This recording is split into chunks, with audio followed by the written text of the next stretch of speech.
자, 이번에는 지구의 형성 과정 해보도록 할게요. 지구의 형성 과정. 지구가 원래는 이제 미행성체의 충돌에 의해서 덩치가 커집니다. 조금씩 덩치가 커져요. 원래는 이제 되게 요때 상태는 지금 우리가 살고 있는 지구의 크기에 비해서 훨씬 더 작았을 때입니다. 그래서 미행성체들이 계속 주변에서 충돌을 하면서 지구의 크기가 점차 커져 나가기 시작해요. 그런데 충돌이라는 게 발생하면 발생할수록 기본적으로 온도가 상승을 합니다. 근데 여기서 얘기하는 이 온도가 상승했다라는 거는 뭐 한 10도, 20도 올라갔다는 게 아니고 어마어마하게 많은 온도가 올라가게 돼요. 그렇게 되다 보니까 이 지구라는 이 거대한 덩어리의 온도가 점차 올라가게 되면서 이 덩어리 자체가 녹아내리기 시작합니다. 너무 지나친 온도 때문에 그래요. 그러면 이게 우리가 지구는 암석형 행성이라고 했었는데 그 암석이라는 덩어리들이 녹기 시작하다 보니까 아예 마그마 바다가 되어버린 겁니다.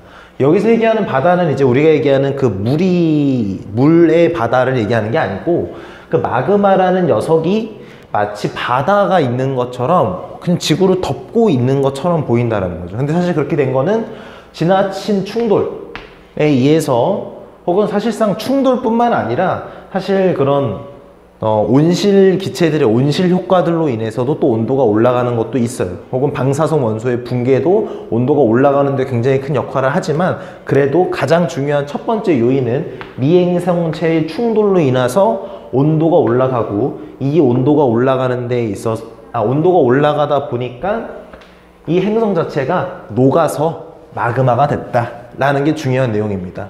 자, 그러면 이제 여기서 우리가 좀 알고 가야 될 내용은 뭐냐면 일단 고체 상태에 있던 돌덩어리들이 녹아서 액체가 됐다. 사실 마그마가 뭐 액체라고는 얘기할 수 없겠지만은 고체와 액체의 중간 정도의 물질이라고 볼 수 있겠죠. 그래서 그런 상태를 형성을 하게 돼요. 그러면 그렇게 되다 보니까 가벼운 것들은 위쪽으로 떠오르게 되고요. 상대적으로 무거운 것들은 아래쪽으로 가라앉게 됩니다.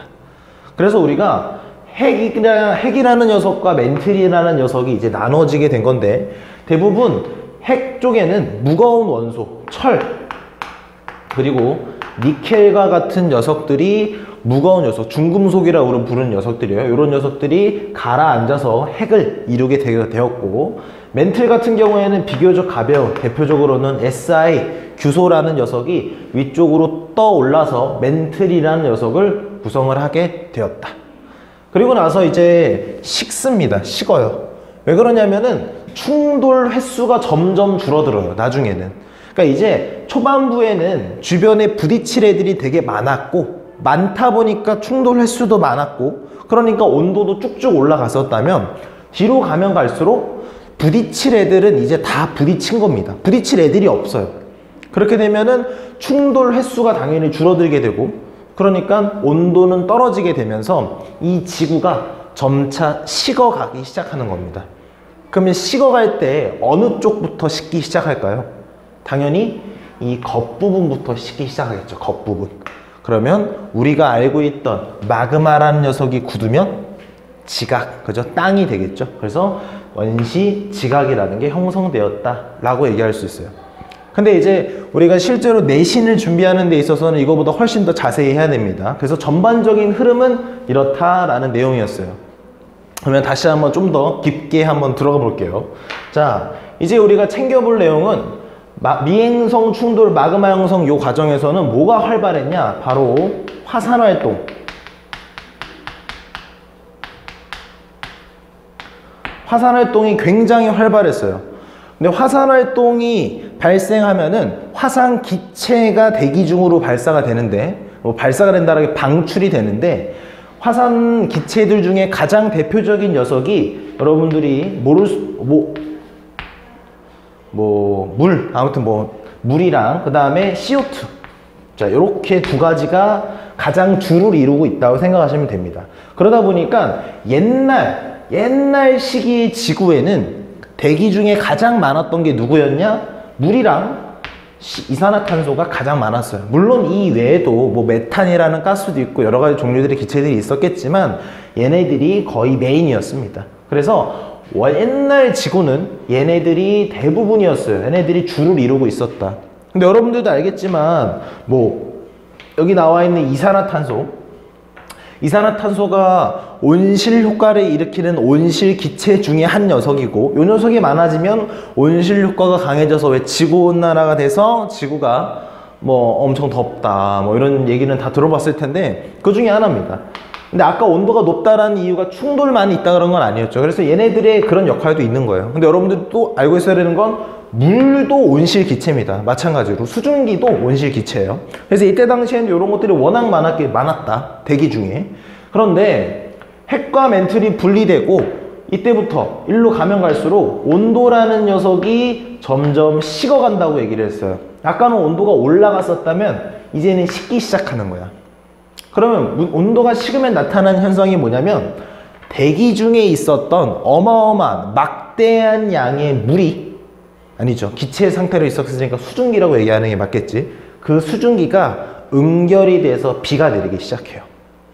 비가 내립니다. 그러면 우리가 원시 지각이 생겼잖아요. 아까 전에 마그마라는 녀석이, 그죠, 겉에 부분부터 식어가면서 딱딱한 지각이라는 걸 형성을 하게 돼요. 그러면 그 지각이라는 땅이 만들어지고 나서 그 위로 이제 대기 중에 수없이 많이 있었던 수증기가 물이 돼서 아래쪽으로 비로 내리기 시작을 하는 겁니다. 근데 이제 여기서 우리가 여기 내리는 요 비를 그냥 뭐 우리가 장마철에 느끼는 그런 스케일로 생각을 하시면 안 돼요. 그러니까 어마어마한 스케일입니다. 그냥 말도 안 되는 스케일로 비가 내리기 시작해요. 그리고 이 비로 인해서 원시 지각만 만들어지는 게 아니라 원시 바다도 이때 함께 생기게 됩니다. 무슨 말이 되죠, 그죠? 그래서 이 정도만 우리가 확실하게 흐름을 알고 있어주면 좋을 것 같아요. 자, 그러면은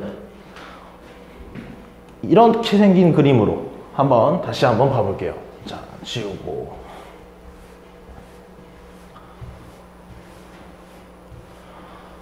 자, 마그마 바다가 형성이 되었다. 왜 마그마 바다가 형성되죠?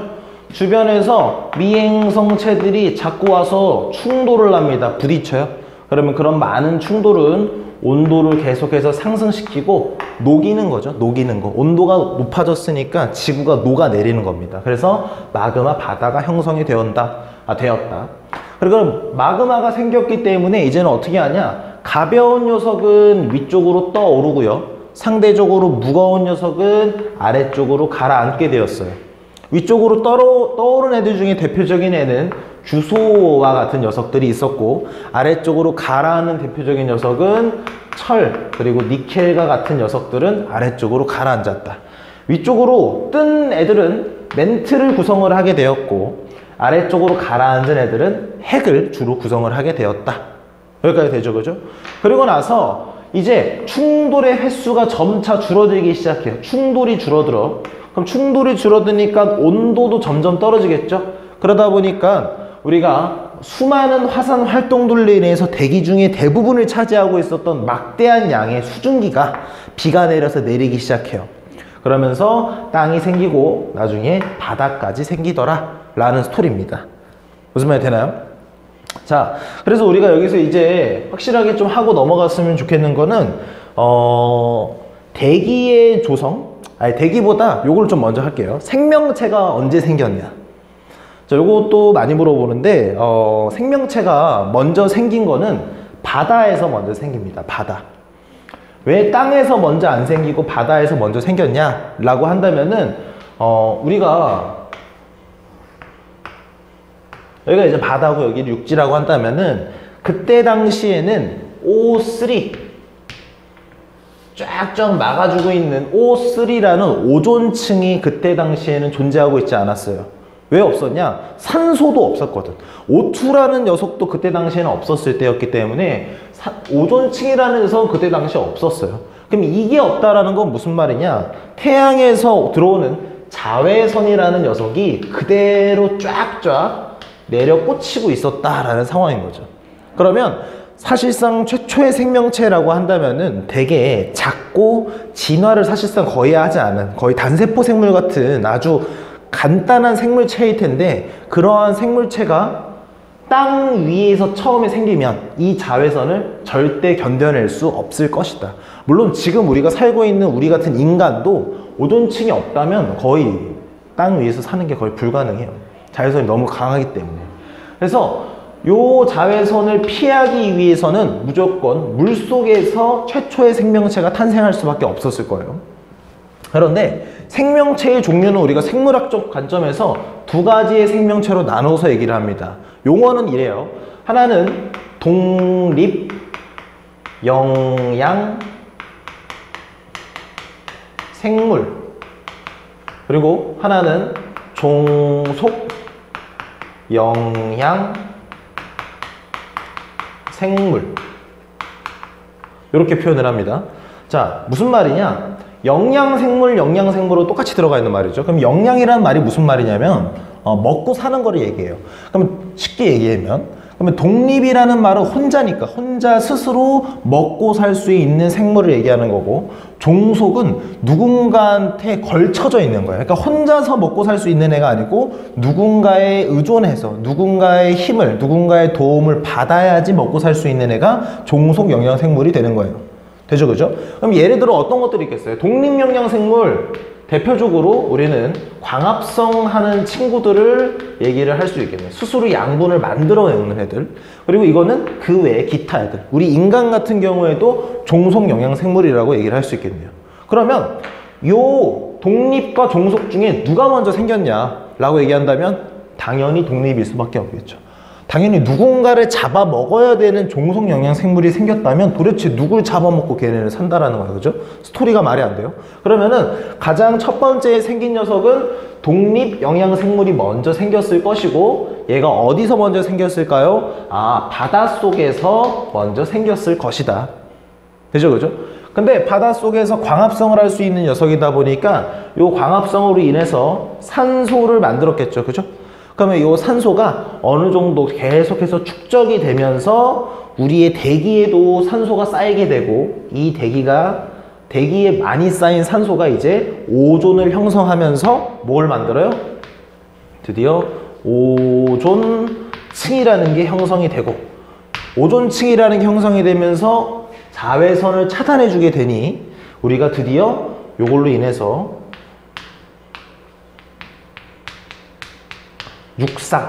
육지로 올라갈 수 있게 되었다.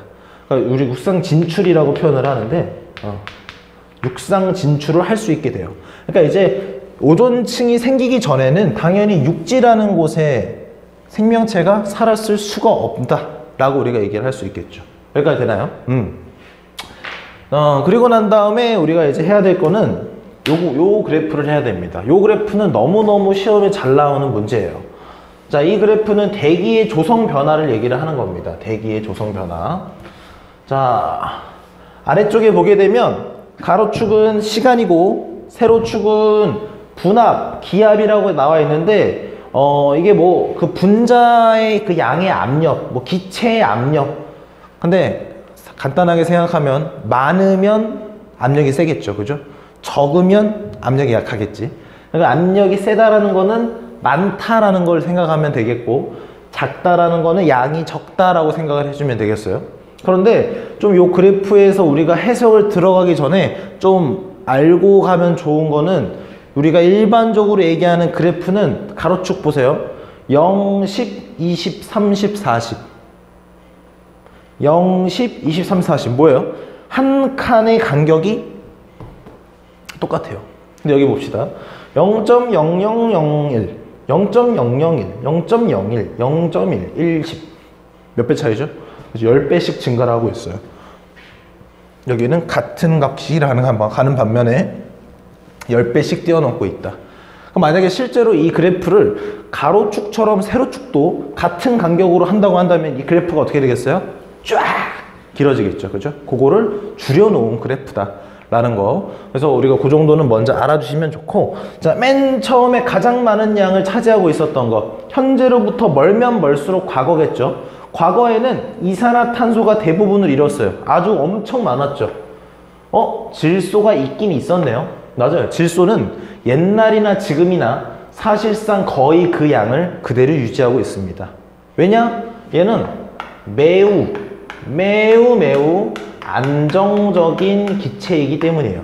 안정적이다라는 말은 주변 애들이랑 반응을 하지 않는다라는 뜻이에요. 그냥 그 녀석이 있는 그대로 쭉 간다라는 거죠. 그러니까 우리가 일상생활에서도 질소라는 녀석을 매우 안정적이기 때문에 사용하는 곳이 바로 과자 봉지죠. 그죠? 과자 봉지를 열면은, 그죠? 우리는 질소 공기를 사고 과자라는 서비스를 받게 되잖아요. 그죠? 요즘 과자들 보면은. 그래서 그걸 왜 그러냐? 과자라는 녀석이 눅눅해지지 않기 위해 반응을 하지 않는 질소 기체를 채워놓는 거예요. 그럼 눅눅해지지도 않고 약간 에어백 같은 느낌으로 과자가 으스러지지도 않으니까 아주 좋은 역할을 하는 거죠. 그죠? 그런데 이렇게 많았던 이산화탄소가 지금은 어마어마한 양이 감소를 합니다. 이거 왜 감소하냐? 바로 아주 중요해요.